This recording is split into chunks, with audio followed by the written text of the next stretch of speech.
Good morning, class 10th. Now we will continue the same chapter in economics, that is development.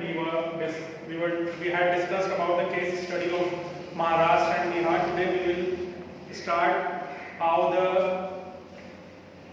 the world institutions compare different countries, or the development of different countries are compared by the world institutions, how they are compared. Today we will discuss about that. So first of all we will discuss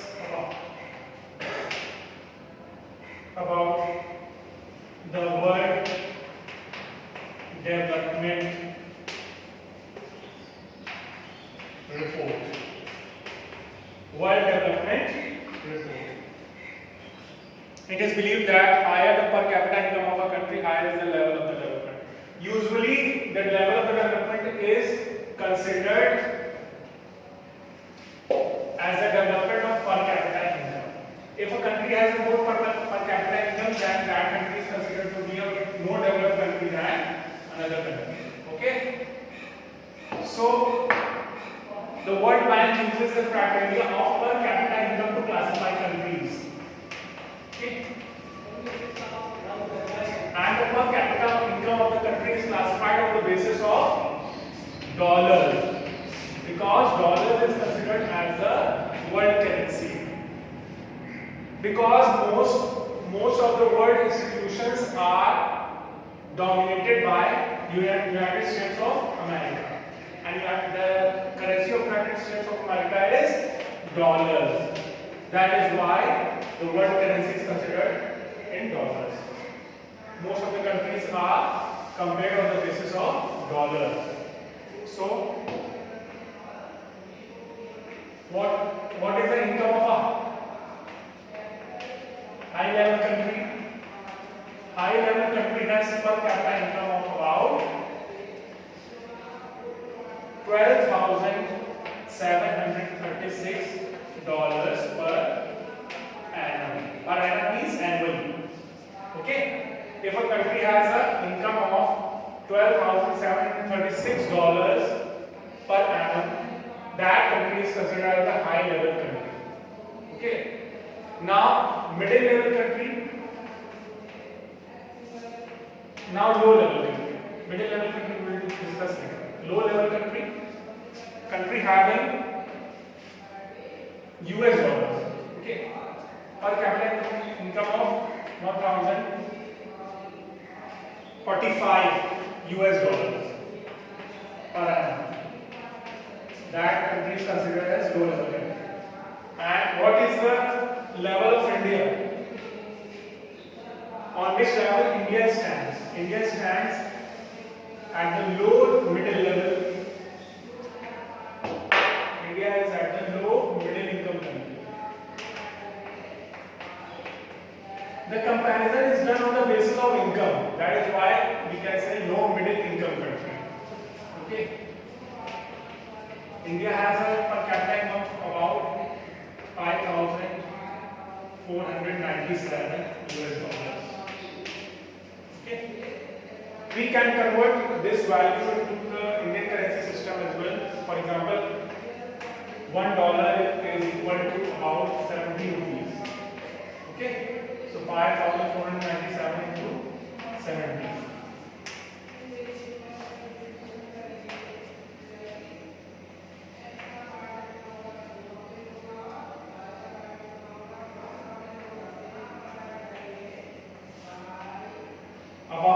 So the average income of a person in our country is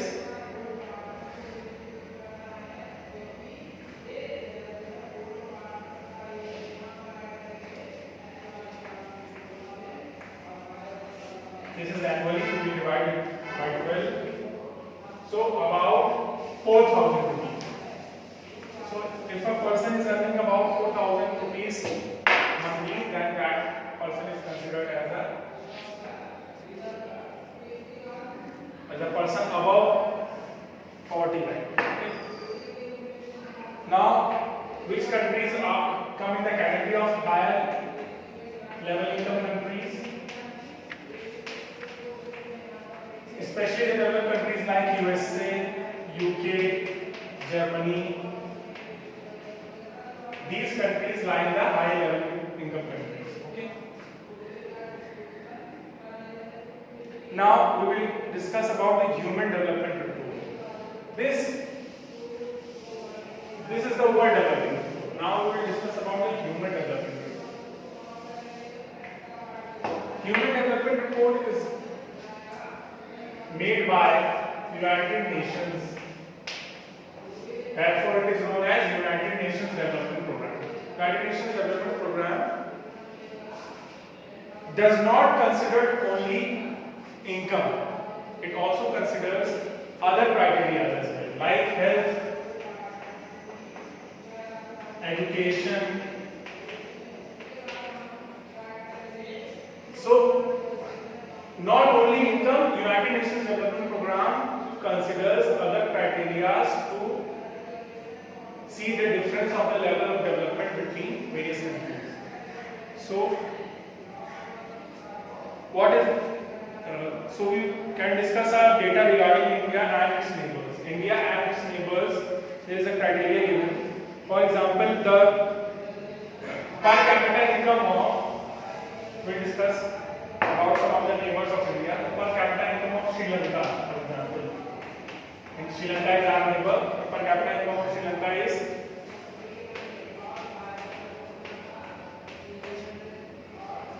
$9,779 and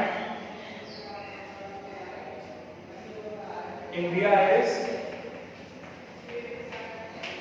$5,497.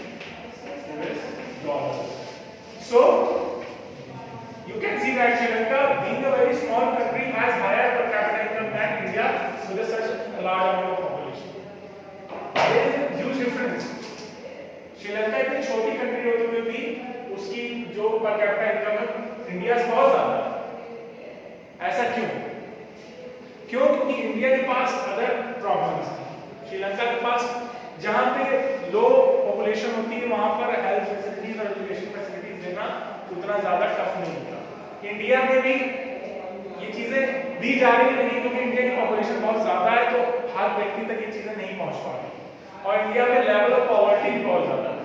तो सिर्फ income और सिर्फ कोई एक दो criterias को हम consider करके हम डेवलपमेंट को आंक नहीं सकते। ठीक, डेवलपमेंट के लिए बहुत सारी चीजों को हमें कंसीडर करना पड़ता है। जैसे इसमें क्राइटेरिया दिया हुआ है life expectancy at birth. Life expectancy at birth का मतलब क्या है? कोई शिशु जन्म लेता है तो वो कितने वर्षों तक जीवित रहेगा, इसकी प्रायिकता को हम कहते हैं life expectancy. The probability of a person to live, how much he or she can live a life. Okay, how much that person is expected to live, that is known as life expectancy. Okay, so human development index, अब देखिए human development report एक index बनाती है, एक सूची बनाती है, उसको बोलते हैं HDI, ह्यूमन डेवलपमेंट इंडेक्स। तो उसके हिसाब से 188 कंट्रीज को ही सिर्फ इस लिस्ट में जगह दी है। वैसे 193 कंट्रीज यूएन के मेंबर्स हैं, लेकिन सिर्फ 188 कंट्रीज को इसमें कंसीडर किया गया। और 188 कंट्रीज कौन है? जो डेवलपिंग या अंडर डेवलपिंग। ये रिपोर्ट सिर्फ डेवलपिंग और अंडर डेवलप्ड नेशंस के लिए बनाई जाती है और बाकी जो 5 परमानेंट नेशंस हैं यूएन के, उनको इसमें कंसीडर नहीं किया गया। 193 में से 5 हटाइए तो 188 में से, तो 188 कंट्रीज को इसमें एसडीआई में जगह मिली है, उन्हीं को कंपेयर किया गया। और यहाँ पे जो हम बात कर रहे हैं सिर्फ इंडिया और उसके नेबर्स की, हम उसी से कंपेयर कर रहे हैं। Life expectancy at birth denotes, तो मैंने बताया कि एक if a person is born, how much that person is expected to live, that criteria is known as life expectancy at birth. per capita income calculate कैसे की जाती है, ये तो मैंने आपको उस दिन बताया था। per capita income कैलकुलेट करने का क्या तरीका? per capita income is calculated in dollars for all countries so that it can be compared. एक पर्टिकुलर करेंसी ली गई है, खासकर यूएस डॉलर इसलिए ली गई है क्योंकि वर्ल्ड इंस्टीट्यूशंस जो है वो यूएस के द्वारा डोमिनेट की जाती है। दैट इज व्हाई जो ज्यादातर क्राइटेरिया जो है वो यूएस के अनुसार चलते हैं, इसलिए जो यूएस डॉलर्स है उसी को हमने कंपेयर करने का, इनकम कंपेयर करने का क्राइटेरिया बनाया। ठीक है, ज्यादातर कंट्रीज को कंपेयर करने के लिए हम सिर्फ और सिर्फ इनकम से ही कंपेयर करते हैं। जिस कंट्री की इनकम ज्यादा होगी वो कंट्री डेवलप समझी जाती है, जिस कंट्री की इनकम कम होगी वो लेस डेवलप समझी जाएगी, क्योंकि ऐसा माना जाता है कि इनकम आपकी सारी जरूरतों को पूरा कर सकती है। Okay, the total income of a country is not a useful measure because all the countries have different population, लेकिन टोटल इनकम एक यूजफुल क्राइटेरिया नहीं है, क्योंकि पॉपुलेशन अलग अलग। अगर लार्जर पॉपुलेशन जैसे इंडिया जैसे देशों की लार्जर पॉपुलेशन है, तो अगर उसकी इनकम थोड़ी कम है बाकी देशों से जिसकी लोअर पॉपुलेशन है, तो हम ये नहीं कह सकते कि इंडिया का डेवलपमेंट बहुत कम है, क्योंकि इंडिया के पॉपुलेशन ज्यादा है तो इंडिया में जॉब्स की अवेलेबिलिटी भी ज्यादा होनी चाहिए, लेकिन इंडिया में जॉब उतने नहीं है, तो उस हिसाब से इनकम सबकी उतनी अच्छी नहीं हो पा रही है। तो हम ये नहीं कह सकते कि इंडिया का लेवल ऑफ डेवलपमेंट पीछे है। अगर इंडिया में 50 करोड़ पॉपुलेशन है और 25 करोड़ लोगों को ही देश के डेवलपमेंट के करने के लिए जरूरत है, तो 25 करोड़ लोग ही जॉब्स लेंगे, बाकी 25 करोड़ के पास जॉब्स नहीं रहेंगे। तो इसका मतलब ये नहीं कि अगर वो अच्छा पैसा नहीं कमा रहे तो इंडिया की ग्रोथ पीछे जा रही है। अगर 25 करोड़ लोग जितने जरूरत है देश को डेवलपमेंट के लिए, उतने अगर लोग कहीं ना कहीं देश के डेवलपमेंट में कंट्रीब्यूट कर रहे हैं तो दैट इज इनफ। अगर बाकी 25 करोड़ लोग इंक्लूड नहीं है, देश के डेवलपमेंट में कुछ कंट्रीब्यूशन नहीं कर रहे हैं, तो भी कोई दिक्कत नहीं है। लेकिन लोअर पॉपुलेशन के लिए हम इसको कंसीडर कर सकते हैं टोटल इनकम को, लेकिन लार्जर पॉपुलेशन में हम कंसीडर नहीं कर सकते। ठीक है, it does not tell us what an average person is likely to earn, so we compare average income। Average income ही सबसे सही चीज है। एवरेज इनकम कि एक औसतन आय क्या होगी, टोटल इनकम की जगह अगर हम एवरेज इनकम कंसीडर करें तो ज्यादा यूजफुल क्राइटेरिया हो सकता है। तो इससे हमें यह पता चलता है कि हर व्यक्ति की आय हमें पता चल जाती है कि हर व्यक्ति कम से कम कितना कमा सकता है, कितना उसको कमा लेना चाहिए अपनी जरूरतों को पूरा करने के लिए, कितना एक्सपेक्टेशन उसकी फुलफिल हो जाएगी जीवन में, वो एवरेज इनकम कहलाती है। इसी को पर कैपिटा इनकम भी कहते हैं। ठीक है, पर कैपिटा इनकम निकालने का फॉर्मूला क्या होता है, मैंने उस दिन बताया था। पर कैपिटा इनकम निकालने का formula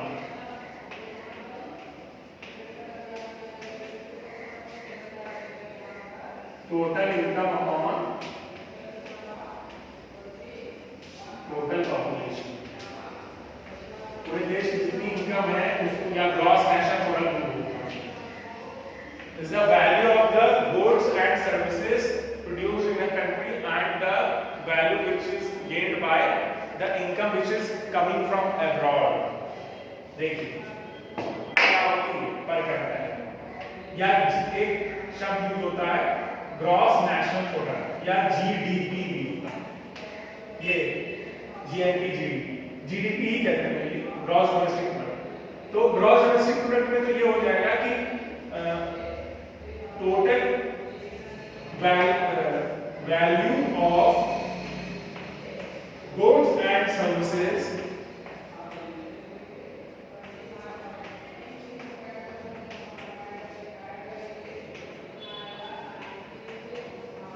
produced with in a country.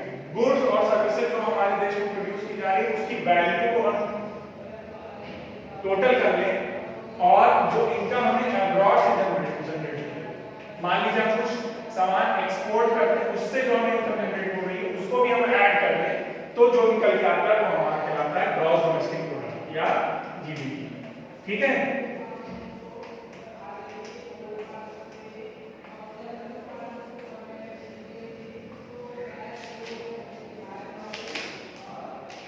तो एवरेज क्या है, average are used for comparison of development of different countries but they have wide disparities in the distribution of income.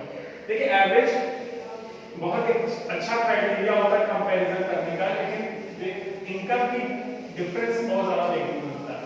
एक कंट्री की income बहुत ज्यादा हो सकती है, कंट्री की इनकम बिल्कुल नहीं हो सकती है। ठीक है, बहुत ही लो लेवल पे हो सकती है। देखिए यहाँ पे दिया हुआ है टेबल, हम उसको डिस्कस करने जा रहे हैं। फॉर एग्जाम्पल एक कंट्री है X, एक कंट्री है Y, 2 countries आर देयर, ठीक है। अब हम 5 सिटीजन्स ले लेते हैं कंट्री, 1 सेकेंड 3rd 4th, ठीक। फर्स्ट सिटीजन की इनकम क्या है 12,000, सेकेंड सिटीजन की इनकम क्या है 11,000, थर्ड की 15,000,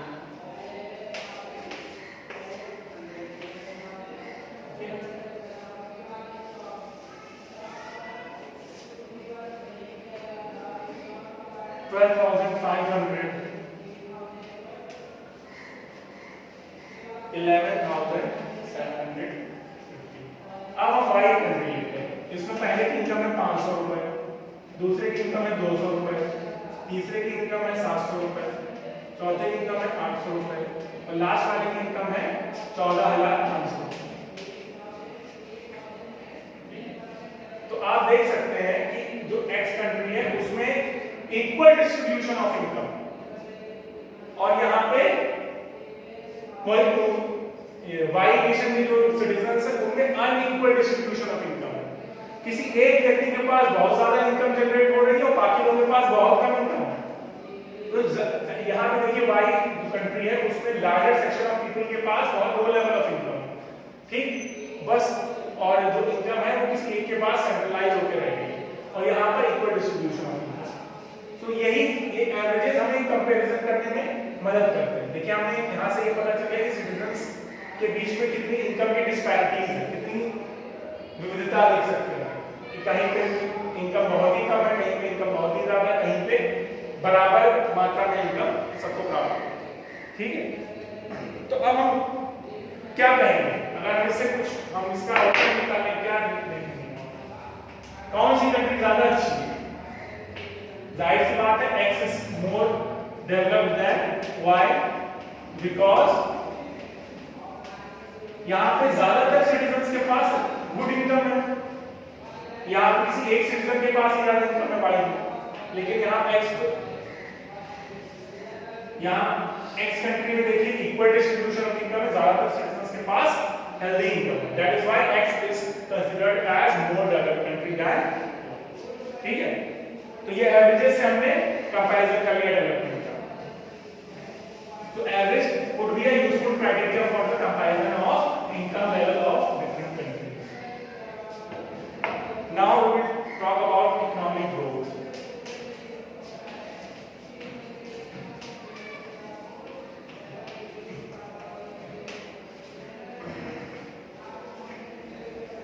Economic growth means more output.